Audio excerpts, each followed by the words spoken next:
السلام علیکم دوستوں میرا نام ہے ساجد محمود اور آپ دیکھ رہے ہیں the infinite world of the knowledge.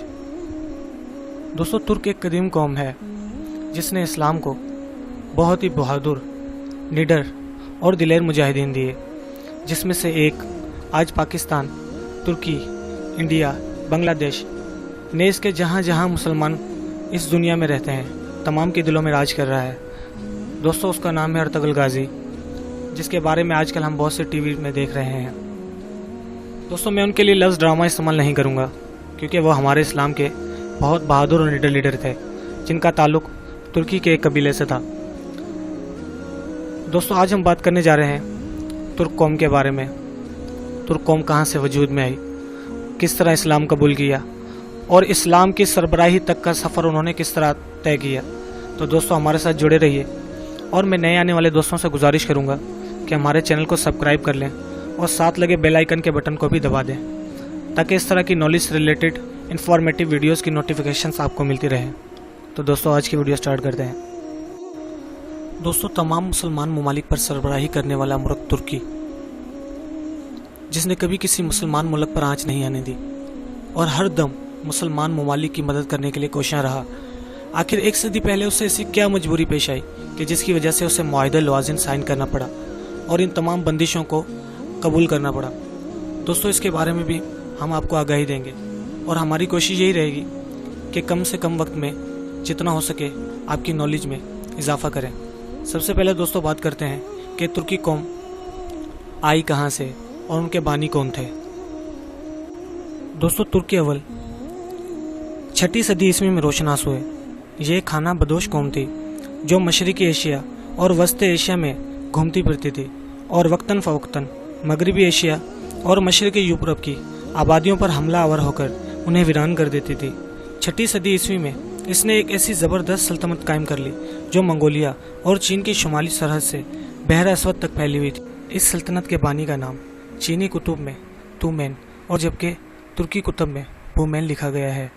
بومین یا تومین 556 میں اپنے خالق کے حقیقی سے جا ملے۔ دوستوں یہ تھی ایک بالکل چھوٹی سی تاریخ جس میں ہم ترکوں کے بارے میں جان رہے ہیں کہ ترک قوم کہاں سے وجود میں آئی۔ دوستوں اب ہم بات کرتے ہیں کہ ترک قوم نے اسلام کس طرح قبول کیا۔ دوستوں ترکوں اور عربوں کے تعلقات 1 صدی ہجری میں ولید اول کے عہد خلافت سے شروع ہوئے۔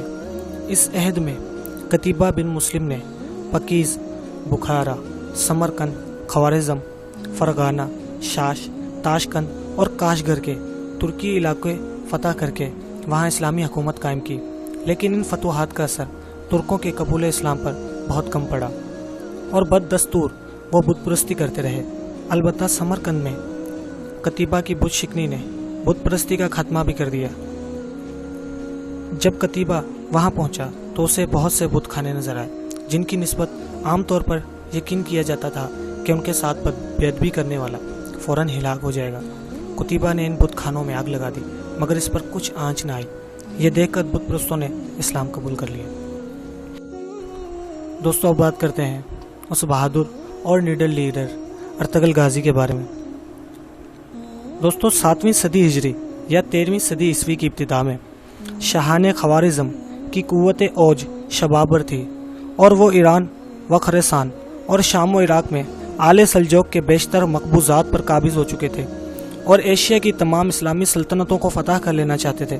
لیکن عین اسی وقت جب وہ اس حوصلہ کی تکمیل کے لیے تیار ہو رہے تھے، چنگیز خانی طوفان اپنی تمام ہولناکیوں کے ساتھ اٹھا اور سلطنت خوارزم کو پاش پاش کر ڈالا۔ اسی سلطنت کی تباہی کے بعد ترکی قبائل جنوب کی طرف بھاگے۔ ان میں بعض ایران میں، شام میں پہنچے اور وہاں 7ویں اور 8ویں صدی ہجری میں بہت کچھ اقتدار حاصل کیا اور ترکمانی مشہور ہوئے، اور بعض جنوب کی طرف بڑھے اور مصر کی سلاطین مملوک سے مورکہ آرا ہوئے جو خود ترکی النسل تھے، لیکن مصر میں انہیں شکست ہوئی اور وہاں سے واپس ہو کر وہ ایشیائے کوچک میں سلجوکیوں سے آ ملے۔ ان میں ترکی قبائل میں جو چنگیز خان کے حملے کے بعد اپنا وطن چھوڑ کر مارے پھر رہے تھے، ارطغرل غازی کا قبیلہ بھی انہی میں تھا۔ یہ قبیلہ ترکان اوغوز کے قبیلہ کا ایک جزو تھا جو ارطغرل کے باپ سلیمان شاہ کی سرکردگی میں اپنے وطن خراساں کو چھوڑ کر مختلف ملکوں میں گھومتا ہوا شام کی طرف جا رہا تھا کہ اثنائے راہ میں دریافت فرات کو عبور کرتے ہوئے سلیمان شاہ ڈوب کر ہلاک ہو گئے۔ دوستو، یہ تھا ایک مختصر سا تاریخ کا حصہ جو ہم نے آپ کو ارطغرل غازی کے بارے میں بتایا۔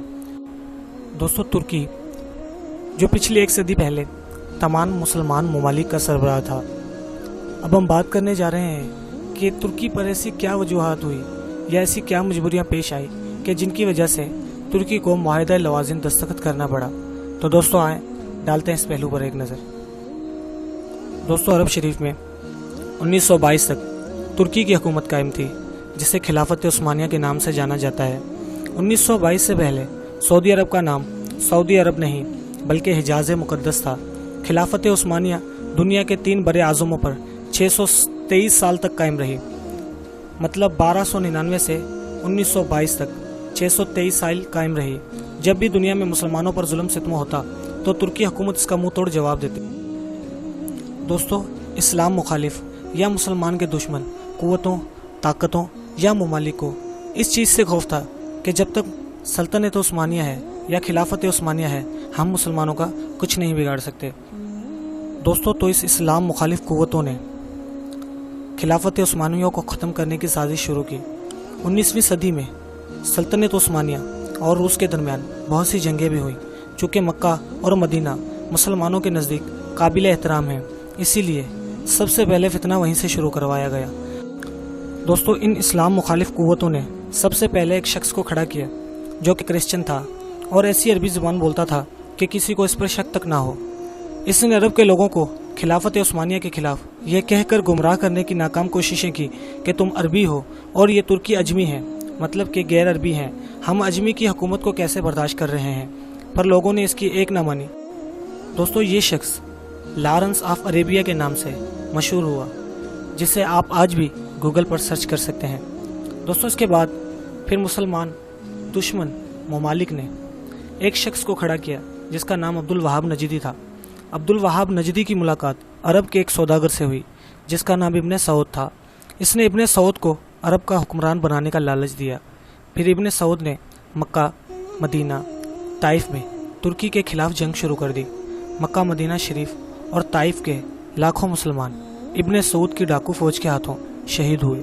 جب ترکی نے دیکھا کہ ابن سعود ہمیں عرب سے نکالنے اور خود عرب پر حکومت کرنے کے لیے مکہ، مدینہ شریف اور طائف کے بے قصور مسلمانوں کو شہید کر رہا ہے، تب ترکی نے عالمی طور پر یہ اعلان کر دیا کہ ہم اس پاک سرزمین پر قتل و غارت پسند نہیں کرتے۔ اس وجہ سے خلافت عثمانیہ کو ختم کر دیا گیا، جسے معاہدہ لوازم کہا جاتا ہے، جس کی وجہ سے 40 نئے ممالک وجود میں آئے۔ دوستو، پھر یہاں سے عرب کے مسلمانوں کا زوال شروع ہوا۔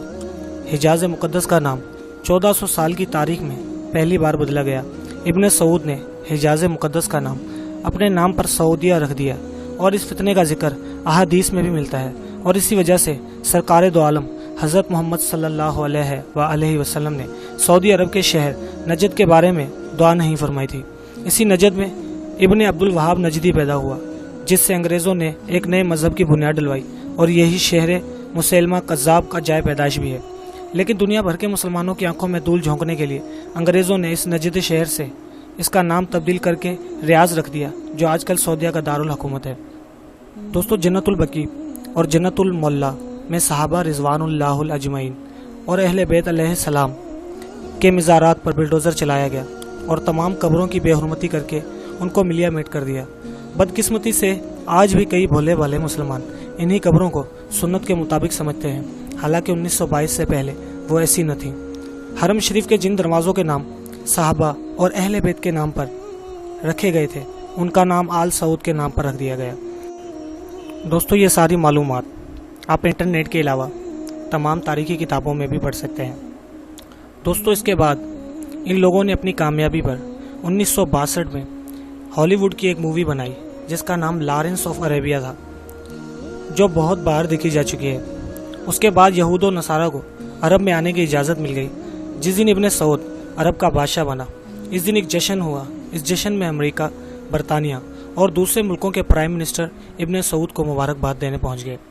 جس عرب کے نام سے یہود و نصاری کانپتے تھے، وہ سعودیہ امریکہ کے اشارے پہ ناچنے لگا، اور آج بھی رندوں کے ساتھ ناچ رہا ہے۔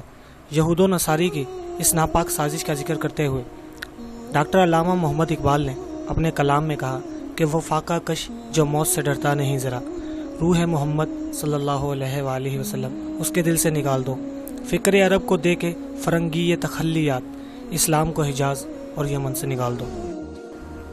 دوستو، یہ تھی چند معلومات جو آپ تک پہنچانے کی کوشش کی گئی تھی۔ دوستو، ہماری ویڈیوز اگر آپ کو پسند ہیں تو کائنڈلی ویڈیو کو لائک ضرور کیجیے، اور نئے آنے والے دوستوں سے گزارش ہے کہ ہمارے چینل کو سبسکرائب کر لیں تاکہ اس طرح کی انفارمیٹیو ویڈیوز کی نوٹیفیکیشنز آپ کو ملتی رہیں۔ تو دوستو، ہم ملیں گے آپ سے اب اسی طرح کی کسی نئی ویڈیو کے ساتھ اور کسی نئی انفارمیشن کے ساتھ۔ تو تب تک اپنا بہت بہت بہت زیادہ خیال رکھیے۔ اللہ حافظ و ناظر۔